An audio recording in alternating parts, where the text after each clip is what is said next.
बिस्मिल्लाहिर्रहमानिर्रहीम नहमदुहु व नुसल्ली अला रसूलिहिल करीम अम्मा बाद। मुअज़्ज़म व मुकर्रम सामीन व नाज़रीन, अस्सलामु अलैकुम व रहमतुल्लाहि व बरकातुहू। मैं इस वक्त मौजूद हूँ ज़िला कपवाड़ा के मशहूर व मारूफ दीनी इदारे मदरसा काशिफुल उलूम गूस कपवाड़ा के अंदर, और इस वक्त मेरे साथ मौजूद हैं इस इदारे के बानी व मबानी नाज़िम आला हज़रतुल अक़दस क़ारी मोहम्मद हुसैन दानिश साहब हफ़िज़हुल्लाह व रआहू। हज़रत की ज़र्रा नवाजी है कि अपने कीमती अवकात में से हमारे लिए वक्त निकाला और अपने तमाम मसरूफ़ियात के बावजूद हमें वक्त दिया। हम हज़रत से इस वक्त जानेंगे कुरान करीम के क्या क्या हुकूक हैं और रमज़ान मुबारक का ख़ास ताल्लुक़ है कुरान करीम के साथ। तो उम्मत मुस्लिमा को रमज़ान मुबारक के अंदर तिलावत का कितना एहतमाम करना चाहिए।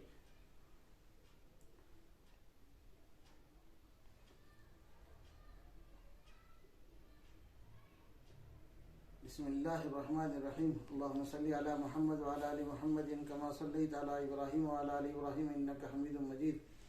अल्लाहुम्मा बारिक अला मुहम्मद व अला आलि मुहम्मदिन कमा बारकता अला इब्राहीम व अला आलि इब्राहीम इन्नका हमीदुम मजीद। अल्हम्दुलिल्लाहि कफ़ा व सलामुन अला इबादिहिल्लज़ीना इस्तफ़ा, अम्मा बअद, फ़अऊज़ु बिल्लाहि मिनश शैतानिर रजीम। बिस्मिल्लाहिर्रहमानिर्रहीम।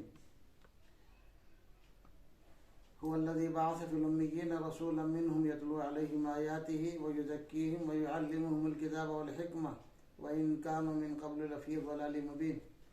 व क़ाल तआला फ़ल्लज़ीना आमनू बिही व अज़्ज़रूहु व नसरूहु वत्तबअु अन्नूरल्लज़ी उन्ज़िला मअहु उलाइका हुमुल मुफ़्लिहून। सदक़ल्लाहुल अज़ीम। व क़ाल रसूलुल्लाहि सल्लल्लाहु अलैहि वसल्लम मन साम व मन क़ाम रमज़ान ईमानन व इह्तिसाबन गुफ़िर लहु मा तक़द्दम मिन ज़ंबिही। रमज़ान मुबारक इंतहाई मुतबर्रक और मुक़द्दस महीना है और पूरे आलम पर रमज़ान मुबारक में नेकियों की तरफ दौड़ने की एक अजीब किस्म की जो है वो जुस्तजू होती है, लगन होती है, तड़प होती है। इंसान को अल्लाह रब्बुल आलमीन ने दो चीज़ों का मुरक्कब बनाया है, एक इसका जिस्म है, एक इसकी रूह है। दोनों के आपस में कशमकश लगी रहती है। नफ्स ये चाहता है कि इंसानी बॉडी पर उसी की हुक्मरानी हो और रूह की ख्वाहिश होती है कि पूरी बॉडी पर उसी की हुक्मरानी हो। चुनांचे दोनों की कशमकश लगी ही रहती है। रब्बुल आलमीन ने खुद फरमाया फ़अल्हमहा फुजूरहा व तक़वाहा। हमने इंसान में दोनों किस्म के बीज दाखिल किए हैं। इसमें खैर का मादा भी है, शर का मादा भी है। इंसान चूँकि इस दुनिया में आने के बाद बहुत से गफलत के औकात गुजारता है और बल्कि अक्सर बेशतर गफलत में पड़ा रहता है। खुद अल्लाह रब्बुल आलमीन इंसान के बारे में कहा इन्नल इंसान काना ज़लूमा, इन्नल इंसान काना ज़लूमन जहूला। कहीं फरमाया इन्नल इंसान काना ज़ईफ़ा, कहीं फरमाया इन्नल इंसान काना अजूला। ये जल्दबाज है, ये जाहिल है, ये नादान है और ये इंसान ज़ईफ़ है। तो इंसान पर ये कैफियतें तारी होती रहती हैं। इंसान अपने आप को, अपने ज़मीर को ख़राब कर लेता है, अपने क़ल्ब को ख़राब कर लेता है और अपने आप को बुरी आदतों का जो है गिरीज़ा बना लेता है। अल्लाह चूँकि इंतहाई रहीम है, करीम है, चाहते हैं अपने बंदे पर खूब रहमतें कर और अपनी शफ़क़तें फरमाते हैं। अल्लाह चाहते हैं कि मेरा बंदा नादानियों को छोड़कर फर्माबरदारी इख्तियार करे। तो अल्लाह रब्बुल आलमीन ने बंदों के अंदर तक़वा और तहरत को पैदा करने के लिए एक अजीम महीना रखा। और जाहिर सी बात है कि रमज़ान में अल्लाह रब्बुल आलमीन के अजर देने के अंदाज भी बदल जाते हैं। रिवायत में आता है कि नबी रहमत सल्लल्लाहु अलैहि वसल्लम ने फरमाया रमज़ान का तुम्हारा नफिल गैर रमज़ान के फ़र्ज़ के बराबर हो जाता है और रमज़ान का फ़र्ज़ गैर रमज़ान के जो है रमज़ान का फ़र्ज़ गैर रमज़ान के 70 फ़र्ज़ों के बराबर हो जाता है और रमज़ान का नफिल अगर रमज़ान के फ़र्ज़ के बराबर हो जाता है। मालूम रमज़ान में अल्लाह के देने के अंदाज भी बदल जाते हैं। अजर थोड़े से अमल पर बहुत ज़्यादा अजर दिया जाता है। कुरान चूँकि अजीम कलाम है अल्लाह का, इससे इंसानियत की रूहानियत चमकती है।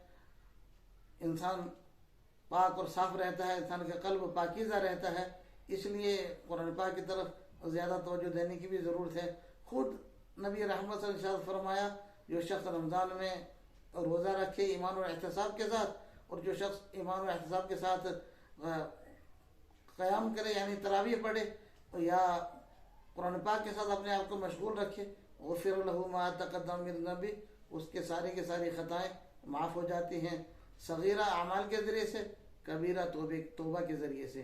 तो रमज़ान के साथ कुरान पाक का एक ख़ास ताल्लुक़ है। अस्सियाम वल कुरान यशफ़ान, रमज़ान और कुरान दोनों सिफारिश करेंगे। रोज़ा सिफारिश करेगा बंदे की कि अल्लाह आपके इस बंदे ने दिन भर फाका रहकर आपके हुक्म को नहीं तोड़ा, और कुरान सिफारिश करेगा कि या अल्लाह बावजूद इसके कि ये बंदा आपका दिन भर थका हुआ था लेकिन रात तरावीह में खड़ा रहा और बशाशत के साथ खड़ा रहा। नबी रहमत सल्लल्लाहु अलैहि वसल्लम की आदत तो ये बात थी, आप रमज़ान मुबारक से चंद अय्याम पहले सहाबा किराम को जमा फरमाते और फिर नसीहतें फरमाते कि रमज़ान इस तरह गुजारना। तो चुनांचे खुद नबी रहमत सल्लल्लाहु अलैहि वसल्लम रमज़ान में बहुत ज़्यादा इबादत के साथ अपने आप को लगाए रखते। हालांकि हमें से हर भाई जानता है अल्लाह के रसूल सल्लल्लाहु अलैहि वसल्लम के शब रोज़ इबादत में ही गुजरता था, लेकिन इसके बावजूद रमज़ान की इबादत कुछ और ज़्यादा हो जाती। यही हाल सहाबा किराम का था, और फिर सिलसिला दर सिलसिला यहाँ तक के सहाबा किराम, ताबईन, तबा ताबईन, औलिया किराम, उलमाए रब्बानीयीन, आम मोमिनीन सब जो है अपने अपनी हैसियत के एतबार से रमज़ान में अल्लाह के कलाम के साथ मशगूल रहना अपने लिए सादत समझते हैं। कुरान पाक के मोटे मोटे 5 हुकूक हैं, हमें चाहिए कि उन हुकूक पर हमारी पूरी नज़र हो। कुरान पाक का पहला हक़ यह है कि हम कुरान पाक पर कामिल एतक़ाद और यकीन रखें। ये अल्लाह का कलाम है, ज़रा बराबर भी किसी ने इसमें कमी ज़्यादती नहीं की है। ये अल्लाह की जानिब से नाज़िल हुआ कुरान है, खुद अल्लाह ने इसकी हिफाजत की जिम्मेदारी भी ली है। इन्ना नहनु नज़्ज़लना ज़िक्र व इन्ना लहू लहाफ़िज़ून। तो कुरान पाक का पहला हक़ है हम में से हर शख्स कामिल एतक़ाद और यकीन रखे, ये अल्लाह की ही किताब है, इसमें कोई कमी ज़्यादती किसी ने नहीं की है। दूसरा बड़ा हक़ यह है हम कुरान पाक की तिलावत को सही करना जानते हो। रमज़ान मुबारक में बेहतर मौका होता है कि आदमी अगर सही तिलावत करता है तो खूब तिलावत करे, और अगर तिलावत करने में कुछ कमी रह गई है तो किसी हाफिज़ साहब से, किसी आलिम साहब से या किसी जानने वाले से वक्त मुतय्यन करके कुरान पाक की तशरीह के लिए वक्त निकाले और कुरान पाक सही पढ़ना सीखे। कुरान पाक का ये हक़ है कि हम कुरान पाक को तजवीद के साथ पढ़ें, वरत्तिलिल कुरान तरतीला, कुरान को तरतील के साथ पढ़ें, ये कुरान पाक का हक़ है। दूसरा हक़ है कुरान पाक का कि हम में से हर भाई कुरान पाक को सही पढ़ना जानता हो। और कुरान पाक का तीसरा हक़ ये है कि हम कुरान पाक के पैगाम को समझें, अल्लाह क्या चाहते हैं, कुरान पाक के ज़रिए से क्या पैगाम दे रहे हैं। मसलन सूरह फातिहा में क्या पैगाम है, सूरह बकरा में क्या पैगाम है, सूरह आल इमरान में क्या पैगाम है, सूरह मुदस्सिर में क्या पैगाम है, सूरह मुज़म्मिल में क्या पैगाम है, सूरह फलक में क्या पैगाम है, सूरह नास में क्या पैगाम है, और कुरान पाक की 6666 आयतों में क्या क्या पैगाम है अल्लाह पाक का। हम में से हर भाई को इसकी लगन रहनी चाहिए, बल्कि हमारी ज़िंदगी का वजीफ़ा रहना चाहिए हम इसको इस पैगाम को समझें, और जब पैगाम को समझेंगे फिर अमल का करना भी आसान होगा। तो कुरान पाक का तीसरा हक़ ये है हम कुरान पाक की तालीमात पर अपनी ज़िंदगी गुजारें। कुरान पाक यूँ तो पूरी इंसानियत के लिए नाजिल हुआ, लेकिन बिलखुसूस अहले ईमान के लिए तो इससे दूर रहना जो है ये मुमकिन ही नहीं है कि मुसलमान इससे दूर रहे, और अगर दूर रहता है तो गोया गाफिलीन में उसका शुमार होता है। अल्लाह रब्बुल आलमीन के यहाँ पकड़ होने का बाकायदा ख़तरा है और लगा रहता है।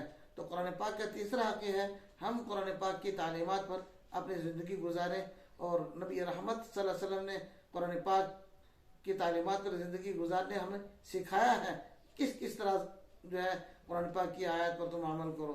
और कुरान पाक का जो 5वां बड़ा हक़ है हम कुरान पाक की तालीम को फैलाने में अपना हिस्सा लगाएं, मकातिब के ज़रिए, मदारिस के ज़रिए। इन मकातिब और मदारिस के मजबूत बनाने के लिए यानी इनमें तालीम के लिए अपनी अब जो है कोशिशें सर्फ करें। मुसलमान का मशगला ये होना चाहिए और मुसलमान के लाजमी काम ये होना चाहिए कि वो कुरान पाक के जो हुकूक हैं उन्हें कामिल अदा करे।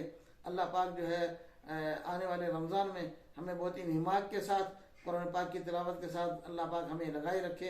यकीनन ये सआदत की बात होती है, इसलिए हमें अपने घरों में भी निज़ाम बनाना चाहिए कि हमारे घरों के अफराद कब कब तिलावत करें, बल्कि बाज़ पुरसे रहनी चाहिए अपने बच्चों से कि कुरान पाक की तिलावत हुई या ना हुई। इससे अल्हम्दुलिल्लाह घर के एक माहौल नूरानी बनेगा। हमारी मसाजिद में इसका अहतमाम रहना चाहिए कि रोज़ाना या हफ्ते में एक दिन दर्स कुरान हो, ताकि मुक़्तदी हज़रात जो है वो कुरान पाक के पैगाम को समझ सकें। बाकी जो दीनी मदारिस हैं, मकादिब हैं, उनकी जो ज़रूरियात हैं उनकी तरफ भी हमारी तवज्जो रहनी चाहिए। अल्लाह पाक इन बातों पर अमल करने की तौफीक अता फरमाए। व आखिर दावाना अल्हम्दुलिल्लाहि रब्बिल आलमीन।